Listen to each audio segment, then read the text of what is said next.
नमस्कार दोस्तों, अभी न्यूरोथेरेपी में प्रैक्टिकल पॉइंट जो सीखेंगे वो है मेडुला, इनके बाद क्लॉकवाइज, इनके बाद रामन। मेडुला, क्लॉकवाइज, फिर रामन, ये 3 पॉइंट अभी सीखेंगे। तो आइए चलते हैं न्यूरोथेरेपी का जो मेडुला पॉइंट है वो कैसे देते हैं। तो ध्यान देंगे, सबसे पहले हम जो मेडुला पॉइंट देते हैं तो ध्यान रखना है, जो कान है, कान के पीछे एक हड्डी है, कान के पीछे हड्डी है और हड्डी के जस्ट नीचे, जस्ट की हड्डी के जस्ट नीचे एक मसल्स है। इन मसल्स को नीचे गर्दन के जोड़ तक रबिंग करना है। तो कैसे करना है, इनके लिए सबसे पहले कान के हड्डी के पीछे पाउडर लगाना है। पाउडर कैसे लगाना, अपने दोनों हथेली में इस तरह से दोनों साइड बराबर पाउडर बांटना है और कान के दोनों साइड के जो हड्डी है उनके नीचे से पाउडर को इस तरह से लगा देना है। ठीक है। इनके बाद अपना जो अंगूठा है अपने हाथ को इस तरह से सेट करना है, इस तरह से सेट करना है हाथ को इस तरह से। जो अपना लेफ्ट हैंड है पेशेंट के गर्दन के पास और अपना जो राइट हैंड है गर्दन के पीछे, इस तरह से अंगूठे को, राइट अंगूठे गर्दन के जो कान के पीछे जो हड्डी है इनके जस्ट नीचे और लेफ्ट हैंड का जो अंगूठा है वो गर्दन के जोड़ पे रखना है। अब क्या करना, अब ये 2 बराबर 1 होता है। कितने बराबर, 2 बार रबिंग करेंगे, 2 बार घिसेंगे तो एक मेडुला होगा। क्या, 2 बार घिसेंगे तो एक मेडुला होगा। तो आइए देखते हैं कैसे करेंगे, कैसे घिसेंगे। तो कान के हड्डी के जस्ट नीचे अपना एक अंगूठा फिक्स किया और सपोर्ट दिया है उनके गर्दन को अपने बाकी उंगलियों से। इसी प्रकार गर्दन के सामने दूसरी उंगली को सपोर्ट दिया है। अब इस तरह से अपना अंगूठा है फिक्स कर लेना है। अब राइट साइड के अंगूठे से कान के पीछे के हड्डी के नीचे के टिश्यू को रबिंग करना है, फिर दूसरे अंगूठे से भी रबिंग करना है, तो ये एक हो जाएगा। ठीक है। जैसे ही अंगूठा नीचे आएगा, जैसे ही राइट अंगूठा नीचे आएगा वैसे ही दूसरा अंगूठा कान के पीछे के हड्डी के नीचे आ जाएगा। ठीक है, इस तरह से। तो मान ले एक मेडुला बोला गया तो इस तरह से देना है, आधा एक, ये एक मेडुला गया। अगर 2 मेडुला बोला जाएगा तो कितने बार घिसेंगे, 4 बार,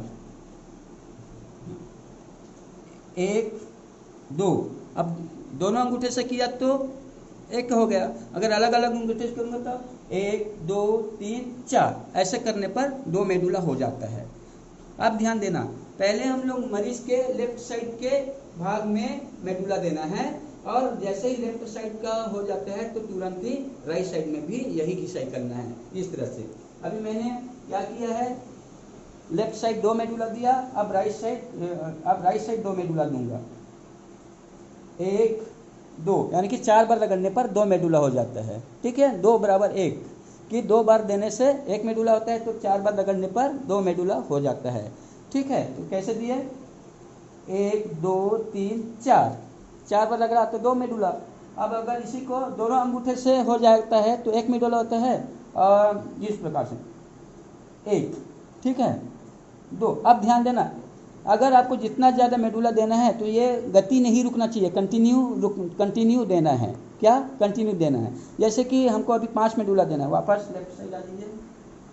अगर हमको 5 मेडुला देना है तो 1 2 दे करके नहीं छोड़ना है, इससे क्या होगा, फिर 5 मेडुला देने का महत्व नहीं निकलेगा। तो अगर आपको 5 मेडुला देना है तो कंटिन्यू इस प्रकार से देना है, 1 2 3 4 5 लगातार देना है। क्या, कंटिन्यू स्पीड को मेंटेन करते हुए, रिदम को मेंटेन करते हुए देना है।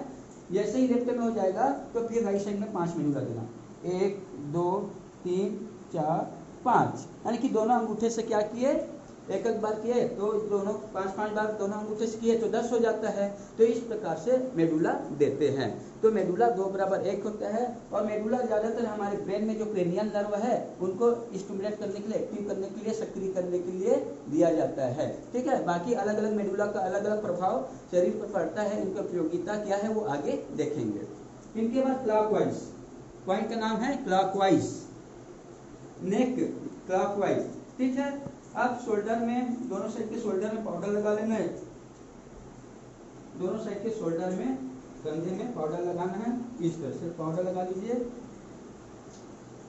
अब अपने जो उंगलियां हैं, 3 उंगलियों को, अपने राइट साइड के 3 उंगलियों को इस तरह से फोल्ड करना, इकट्ठा करना, या चारों उंगली को ले लीजिए, कोई प्रॉब्लम नहीं है।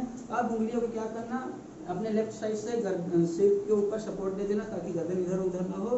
अब कान के जो नीचे से ही पहले कंधे के सामने वाला भाग, फिर कंधे के बाद वाले भाग में करना। पहले कंधे के सामने वाले भाग में एंटी क्लॉक करते हुए मसल को इस तरह से जलेबी बनाना, क्या गोल गोल हल्का हल्का छोटा छोटा गोल गोल बनाते हुए शोल्डर रेंज तक आना है।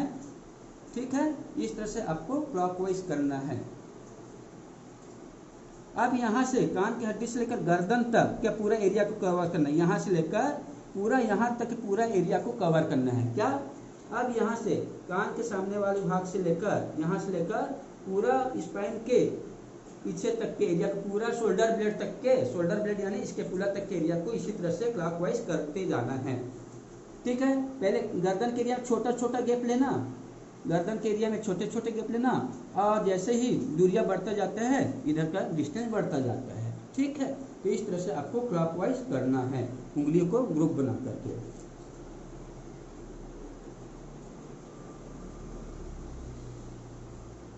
ठीक है, कम से कम एक साइड 10 बार में आ जाता है। एक साइड में 10 से 15 बार आपको क्लॉकवाइज करना है, पूरे गर्दन से लेकर पूरा शोल्डर ब्लेड तक के पूरा भाग को कवर करने के लिए। कितने बार?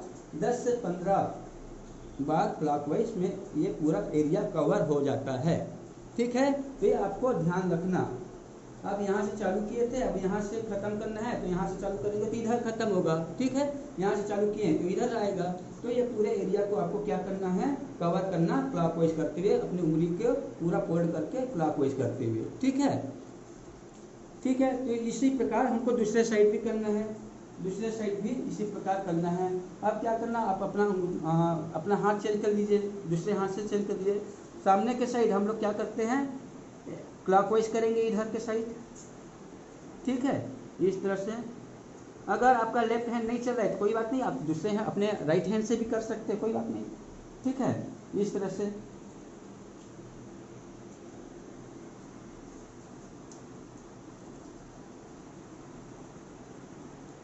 एक साइड क्लॉकवाइज होता है, दूसरे साइड एंटी क्लॉक होता है। अब इधर एंटी क्लॉक होगा शोल्डर में। ठीक है, लेफ्ट साइड क्लॉकवाइज हो रहा था और इधर एंटी क्लॉकवाइज हो रहा है। आराम से देना, कोई जल्दबाजी नहीं देना। ठीक है, छोटा छोटा गोल गोल ओवरलैप करते हैं, गोल में भी ओवरलैप होगा, एक दूसरे के ऊपर गोला बनाते हुए आपको आगे बढ़ते जाना है। ठीक है, तो इस तरह से आपको पूरे शोल्डर को क्या करना, कवर करना, शोल्डर ब्लेड को कवर करना, गर्दन के पीछे तक, साइड से लेकर पूरा पीछे तक के मसल्स को क्या करना, रिलैक्स करने के लिए ये पॉइंट देना है, जिससे कंधे का भी टिश्यू रिलैक्स हो जाए, रक्त का संचार बढ़ जाए, और जो कंधे में दर्द है, गर्दन में दर्द है, पीठ में जो दर्द है, उनमें आराम पहुंचे, इसलिए नेक क्लॉकवाइज दिया जाता है। ठीक है, तो पूरे एरिया को इस तरह से आपको क्लॉकवाइज देना है। ठीक है, तो ये रहा क्लॉकवाइज।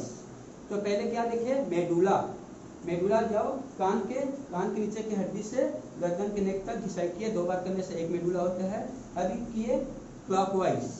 ठीक है, नेक क्लॉकवाइज C/W ऐसे लिखा जाता है पेपर, C/W।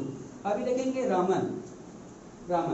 अब रामन में क्या करना, अपने जो हाथ का उंगली है, अपने हथेली है, अपने जो हथेली का ये वाले भाग है पीठ के साइड रहेगा, और उंगलियां जो है, उंगलियां का मिडिल और थर्ड जो जॉइंट है, मिडिल और टिप्स वाला जॉइंट है, कंधे के सामने से चेस्ट के साइड रहेगा। ठीक है, इस तरह से पकड़ लेना। अब क्या करना, ये जो हथेली है, इससे जो शोल्डर के जो मसल्स है, शोल्डर के मसल पहले इस तरह से ये जो जॉइंट है उनको शोल्डर जॉइंट में फिक्स कर लेना। अब कुछ नहीं करना आपको, अब इस तरह से जैसे मैं खड़ा हूँ, थोड़ा दूर से करो, जैसे जिस प्रकार से मैं एंगल में खड़ा हूँ इस तरह से आपको खड़े होना है। इनमें क्या करना, अपना जो हाथ है एकदम स्ट्रेट रखना, अपना हाथ क्या है पूरा स्ट्रेट रखना, अपने दोनों पैर की डिस्टेंस कम से कम 2 फीट डिस्टेंस में रखना इस तरह से, और सामने झुके हुआ रहना चाहिए। ठीक है, अब क्या करना, अपने हथेली के सामने वाले भाग से शोल्डर के पीछे के मसल को, और उंगली से चेस्ट के सामने के मसल को कंधे के साइड क्या करना, पुल करना, इस तरह से पुल करना। पुल करके 6 सेकंड के लिए ऊपर दबाना है। 1 2 3 4 5 6। अब ये 1 बराबर 1 होता है। क्या होता है, 1 बराबर 1। एक बार देंगे तो 1 रामन होता है, एक बार देने से 1 रामन देते हैं। अगर 3 रामन लिखा जाएगा तो 3 बार देना। कैसे, ध्यान देंगे, रामन पॉइंट, रामन 6 सेकंड दबाना, 1 2 3 4 5 6, फिर आराम से छोड़ना। ध्यान देना, शोल्डर के टिश्यू को ऊपर चढ़ाना और चेस्ट के टिश्यू को भी ऊपर कंधे के साइड खींचना। तो चेस्ट का जो मसल्स है उनको उंगलियों से खींचना, और पीठ के जो मसल्स है, शोल्डर का मसल्स है, उनको हथेली से खींचना इससे। तो इस तरह से पहले सेट कर लेना है, ठीक है। सेट करने के बाद ऊपर दोनों साइड के आगे और पीछे के मसल्स को ऊपर चढ़ा देना है, खींचना है, पुल करना है, और पुल करने के बाद 6 सेकंड के लिए दबाना है। तो इस तरह से जितने बार बोले जाएंगे उतने बार करना है। तो 3 बार बोलने से 3 बार आपको दबाना 6 सेकंड के लिए। 6 सेकंड दबाया, फिर छोड़ दिया, फिर 6 सेकंड के लिए दबाया, फिर छोड़ दिया, फिर 6 सेकंड के लिए दबाया, फिर छोड़ दिया। इस तरह से 3 रामन होता है, ठीक है। अब ध्यान देना, जब भी रामन देते हैं किसी भी व्यक्ति को, किसी भी पेशेंट को, किसी भी रोगी को, तो उसके बाद इनमें एसिड एल्कली का निर्धारण करते हुए, एसिड एल्कली का निर्धारण कैसे करते हैं वो आपको बताए गए थे डायग्नोस्टिक पॉइंट में। तो अगर किसी के शरीर में एसिड बढ़ा हुआ है, अगर किसी के शरीर में एसिड बढ़ा हुआ है, तो उनको रामन देने के बाद नाक से लंबी गहरी सांस लेने के लिए बोलेंगे मरीज को, और मुंह से झटके से छोड़ेंगे। इधर आएंगे, हाँ, पहले नाक से लंबी सांस लेने के लिए बोलेंगे और मुंह से छोड़ने के लिए बोलेंगे, इस तरह से। तो जिनका एसिड बढ़ा हुआ रहता है उनको इस प्रकार का मुखाधाती करना है। और हाँ, ये कितने बार करना है? 10 बार करना है। कितने बार? 10 बार करना है रामन देने के बाद, ठीक है। अगर किसी का एल्कली बढ़ा हुआ हो, अगर किसी का एल्कली बढ़ा हुआ हो, आप शांत हो जाएंगे, अगर किसी का एल्कली बढ़ा हुआ हो तो उस मरीज को नाक से लंबी सांस लेना और मुंह से इस तरह से ठंडी हवा वाला, मुंह को एक सीटी जैसे बजाते हैं ऐसे मुंह को रखना और श्वास को ठंडी हवा के माध्यम से छोड़ना। पहले लंबी गहरी नाक से सांस लेंगे और मुंह से इस तरह से छोड़ना है। तो ये भी 10 बार ही करना है, ठीक है। जब एल्कली बढ़ा हो तो नाक से लंबी गहरी श्वास लेकर के मुंह से झटके से गर्म हवा बाहर निकालना, और एल्कली बढ़ा हुआ हो तो नाक से लंबी सांस लेकर के मुंह से ठंडी हवा निकालना, जिस प्रकार से ये दे रहे हैं। तो ये मुखाधाती कहलाता है। क्या कहलाता है? मुखाधाती, मुखाधाती।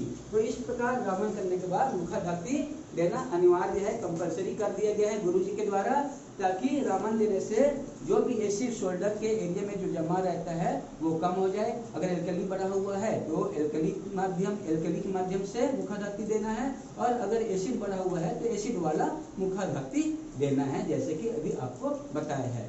तो दोस्तों आज के लिए बस इतना ही प्रैक्टिकल पॉइंट, बाकी आगे देखते रहिए। धन्यवाद।